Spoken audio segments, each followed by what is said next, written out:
தங்கமுன்னு ஊரு ஒன்ன மேல தூக்கி வைக்கும், திண்டுக்கல் பூட்டு 2 மாட்டி பூட்டி வைக்கும், விட்டுவாடி ராசாத்தி.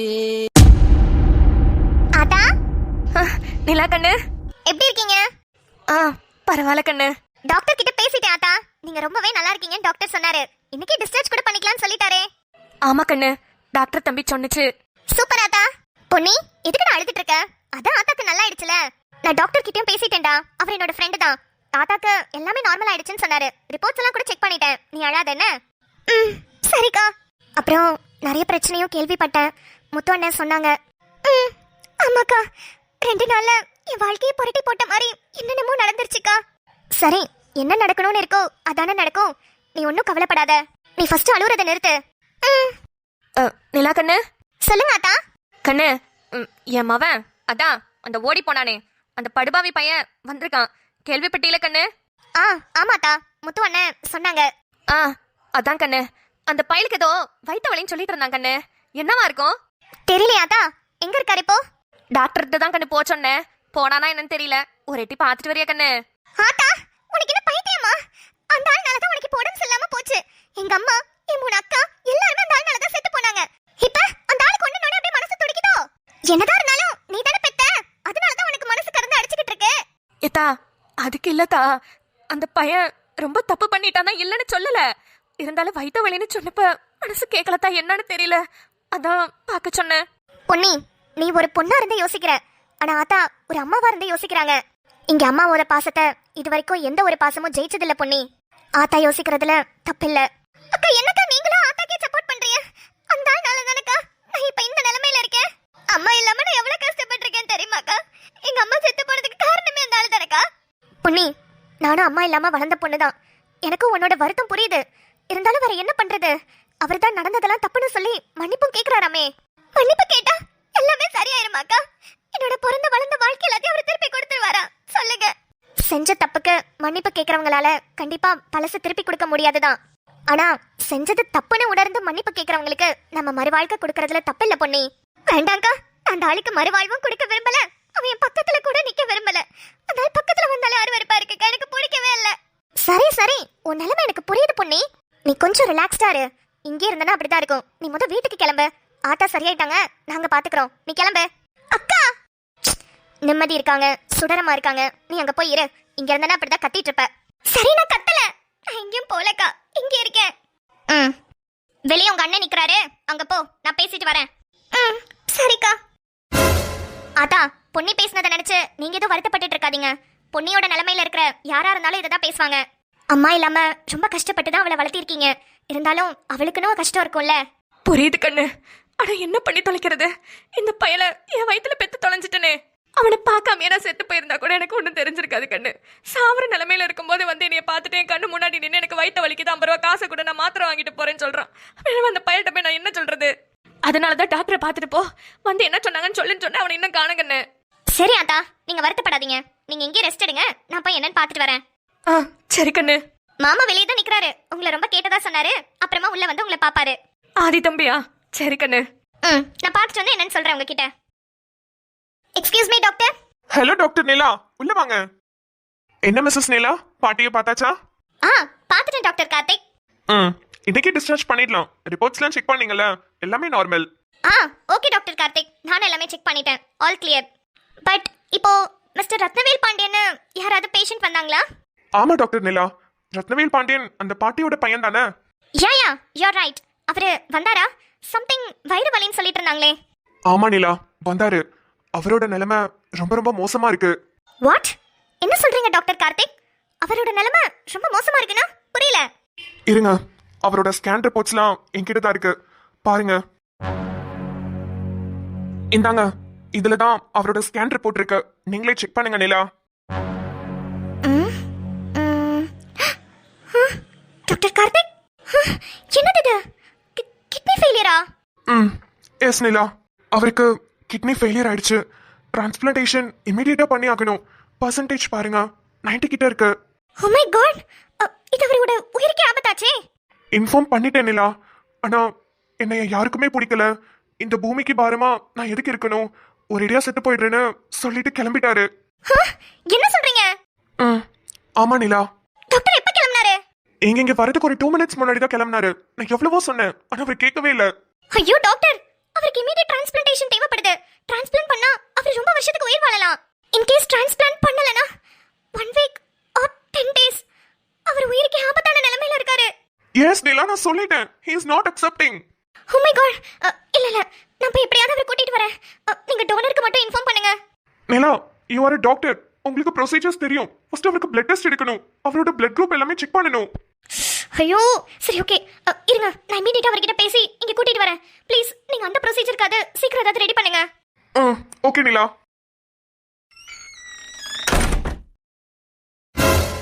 அம்மா, என்னை கண்காணாத இடத்துக்கு போக சொன்னீல. இப்ப யாருமே பார்க்க முடியாத இடத்துக்கு நான் போறேம்மா. இன்னும் கொஞ்ச நாள்ல என்னோட தேதிய குறிச்சிருக்காங்கம்மா. எந்த இடத்துல பிறந்தேனோ அதே இடத்துல தான் என் உசுறு போக போகுதுமா. இதுக்கிடையில எவ்வளவோ ஆட்டம் ஆடினேன். அதுக்கு எல்லாத்துக்கும் சேர்த்து இப்ப இந்த நிலைமையில நான் நிக்கிறேம்மா. பிறந்தப்ப 10 ரூபா இல்லாம தான் பிறந்தேன். போய் சேர்றப்பையும் 10 ரூபா இல்லாம தான் போய் சேர்றேம்மா. கடைசியா உன்னை பார்த்துட்டு போலாம், நான் உலகத்தை விட்டு போறேன்னு சொல்லிட்டு போலான்னு தாம்மா வந்திருக்கிறேன். எனக்குன்னு நான் பிறந்தப்ப இருந்ததும் நீதான், இப்ப நான் சாவ போற நேரத்துல இருக்கிறதும் நீதான். உன்னை விட்டா எனக்கு யாருமே இல்லம்மா. இவன வந்துட்டு இப்படி நின்னுக்கிட்டு இருக்கான். லே மா, என்னல என்ன டாக்டர் போய் பாத்தியா? என்ன சொன்னாங்க? மா, நீ சொன்ன மாதிரி நான் டாக்டர் போய் பார்த்தம்மா. அது ஒன்றும் இல்லையாம்மா. அது வயிற்று பிடிச்சிக்கிச்சாட்டிருக்கு. அதான் அதுக்கு மாத்திரை எழுதி கொடுத்தாக, வாங்கிக்கிட்டம்மா. அவ்வளவுதானே, வேற ஒன்னும் பிரச்சனை இல்லையே? ஆஹா, வேற எல்லாம் ஒன்றும் இல்லைம்மா. சரியாயிரும் சொல்லிட்டாக. அம்மா, நான் கொஞ்ச நேரம் இப்படி உட்காந்துக்கிட்டா? உட்காரு. ஏம்மா, என்ன உனக்கு எவ்வளவோ பிடிக்கும்? அப்படி பார்க்காதம்மா. என்னைய உனக்கு பிடிக்காதுன்னு எனக்கு தெரியும். இருந்தாலும் ஏதோ கேட்கணும்னு தோணுச்சு, அதாம்மா கேட்டேன். இல்லை, நீங்க எல்லாம் எவ்வளவு வேணாலும் தப்பு பண்ணிருக்கலாம்ல. ஆனா என்னதான் தப்பு பண்ணாலும் கடைசியில வந்து நிக்கிறது நீ என் புள்ளல. நீ பிறக்கிறப்ப பிரசவ வழியில துடி துடிச்சுக்கிட்டு இருந்தல. நீ பிறந்தோடனே உன்னை அப்படியே தூக்கி என் கையில கொடுத்தாங்க. அப்ப எந்த பார்வையில பார்த்து நான் சந்தோஷப்பட்டனோ அதே பார்வையில தால இப்பவும் உன்னைய பாக்குறேன். நீ எவ்வளவு வருஷம் வேணாலும் வளர்ந்து பெரியவனா இருக்கலாம், ஆனா என்னைக்கா இருந்தாலும் நீ என் புள்ளல. அந்த பாசம் என்னைக்குமே விட்டு போவாதுல. இது போதும்மா, எனக்கு இது போதும். நீ என்ன எங்க வெறுத்து ஒதுக்கிட்டியோன்னு நினைச்சேம்மா. ஆனா உனக்கு என் மேல பாசம் இருக்குமா எனக்கு நல்லாவே தெரிஞ்சிருச்சு. சத்தியமா நான் செத்து போற விஷயத்த கேட்டா நீ தாங்க மாட்டேம்மா, நீ தாங்க மாட்ட. உன் மேல கோபம் வெறுப்பெல்லாம் ஜாஸ்தியா இருக்குதுல. ஆனா அதைய அப்படியே என்ன விட்டுட்டு ஓடிட்டியே.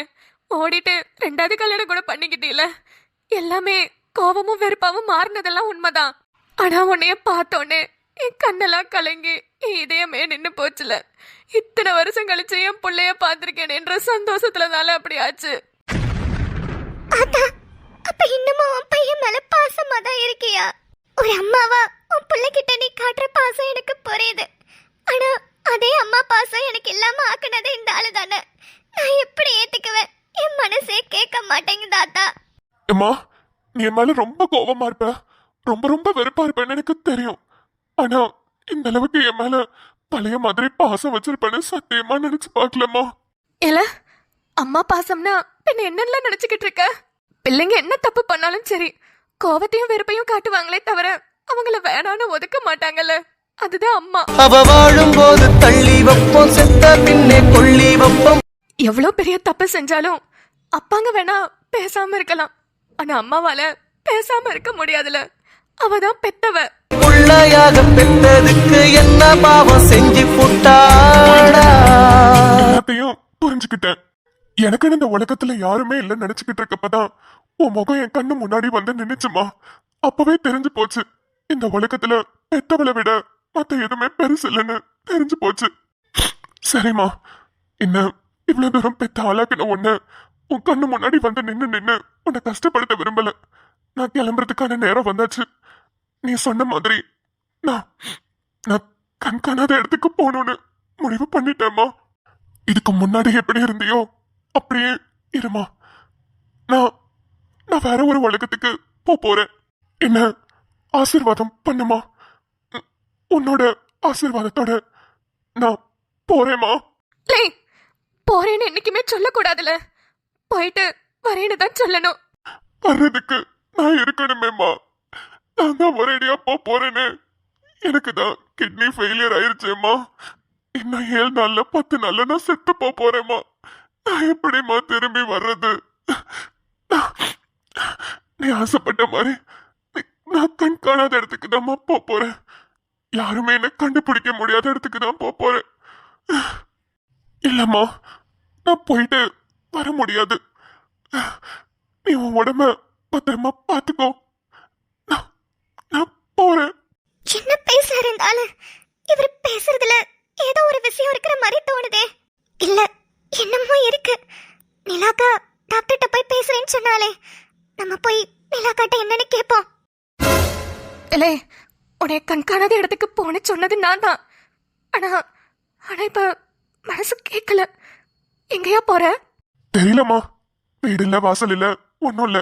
அப்படியே எங்கேயாவது ஒரு பிளாட்ஃபார்ம்ல படுத்து கிடக்குறேன். இன்னும் கொஞ்ச நாள்ல போறது தானே. என்னையா சொன்ன? புரியல. இல்ல, அப்படியே எங்கேயாவது போறது தானே, அதான் சொன்னேன். ஐயா, எனக்கு ஏதோ மனசு கொஞ்சம் சரியில்லை. உன்கிட்ட கேட்கறேன்னு தப்பா எடுத்துக்காத. கொஞ்ச நாளைக்கு என் கூடவே இங்கே இருந்துக்கிறியா? அம்மா, அம்மா என்னால இருக்க முடியாதும்மா.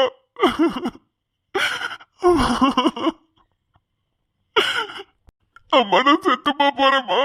என்னால உன் கூட இருக்க முடியாதும்மா. வேண்டாம்மா, என்னோட சாவடி உன் கண்ணால பார்க்காதம்மா. வேண்டாம். ஐயா, என்னாச்சு? ஒன்னும் இல்லம்மா, ஒன்னும் இல்ல. இல்லம்மா, எனக்கு அது அது ஒன்றும் இல்லையா. ரொம்ப நாள் கழிச்சு உன்னை பார்க்குறேன்ல, அதான் நீ என் கூடவே என் பக்கத்துல இருக்கணும்னு தோணுச்சு.